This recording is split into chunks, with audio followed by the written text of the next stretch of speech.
Well, it's not even fully dark yet, and check this out. It's a nice little light. It's got the 25% feature too, so when it does get darker, 50%.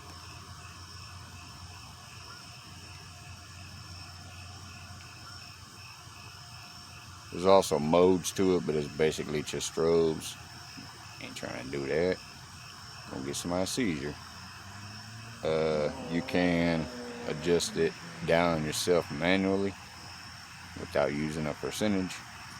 And it's all via remote control because the thing is so tall up there. So you just you got your 25%, 50%, 100% right there.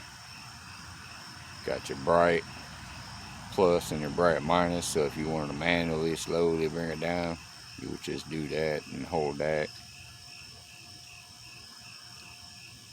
The other stuff over here, it says mode. Like I said, that's basically just turning it into a strobe light. I have no idea why you want to do that, unless maybe you're trying to get an emergency attention, and then you can speed it up and slow it down. Not too bad. See what it looks like when it's pitch black out here.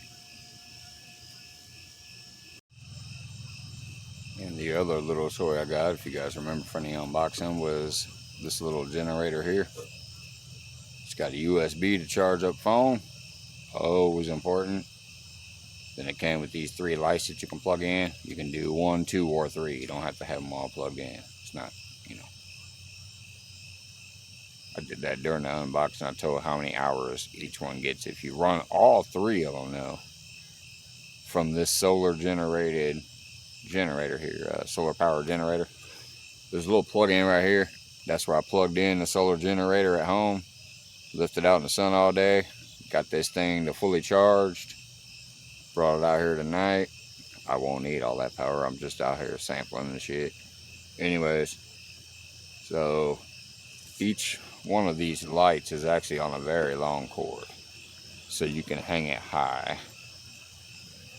See how long that cord is? I'm still pulling it. I'm not even to the light yet. Alright, there we go. Now I'm to the light. I'd say it's a good minimum 10 to 12 feet. It's got these little 3 teardrop lights. It did come with 3 hooks to where you can basically like tie it onto the hook and then hook it up in a tree or hook it on some pole or whatever else. You know, something to keep it up above you. So I'm going to go ahead and turn that on, see what that looks like. I'm not going to blind you, but just by barely turning, you can see it's got a pretty good glow to it. I'm going to turn my overhead off, see what it looks like.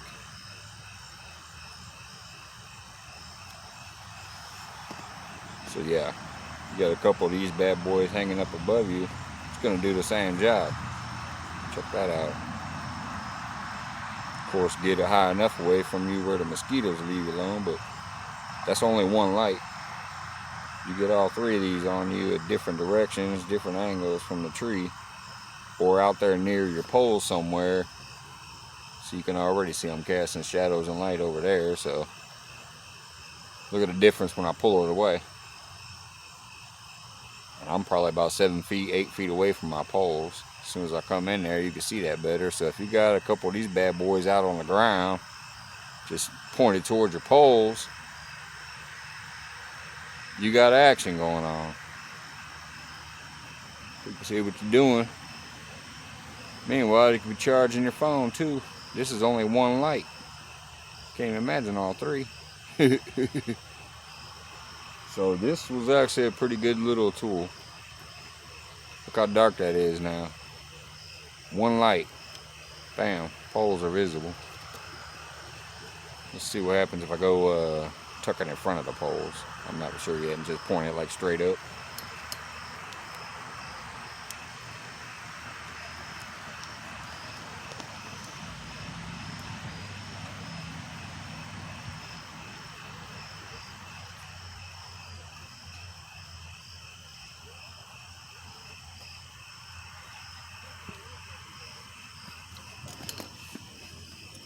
Well, there you go. My poles are visible, but if I turn this thing off,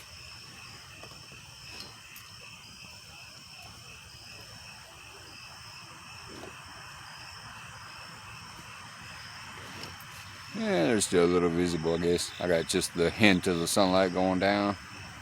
But anyways, obviously the light is way better. Plus, you can see me when I'm standing over here, or whoever the host happens to be using it. So that was actually a very cheap one. It was not that much. The link was in my unboxing description. So anyways, enough of that little test. I'll end that one there. Got a little party barge coming through here with the blue lights on it. Alright, so a review on the 20 watt lights. Those are actually not good enough. I can see it a little bit on this camera, but when I look at that rod, it is neon as all shit. But when I see it through the camera, it looks fairly dull, and I can see more of the gnats attracted to the light than I can the actual like bright, beautiful, glowing orange that I can see when I look at it with my eye. So that's the lure rod right there where all those bugs are flying by. I can see that green all the way out into the water almost, but I cannot see it on this camera when I'm looking at it.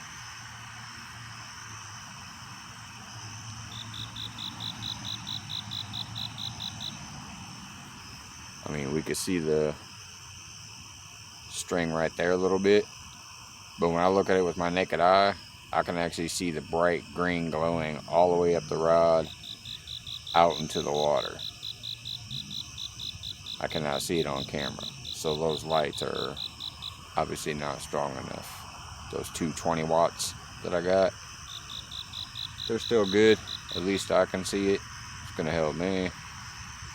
Or hell, I can just give it to the kids, let them have some kind of fun with the black lights. But yeah, right now it only appears to be drawing the bugs. But there is still a good comparison. Look at the lure rod and then look at my other rod. You can barely see my other rod. That lure is standing out like a thumb. I wonder what happens when I turn all the lights off.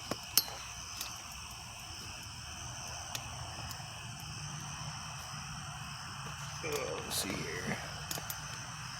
Yeah, now they look equal.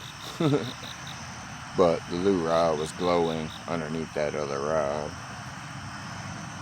Even though the light's right by both of them, my other rod doesn't show up hardly.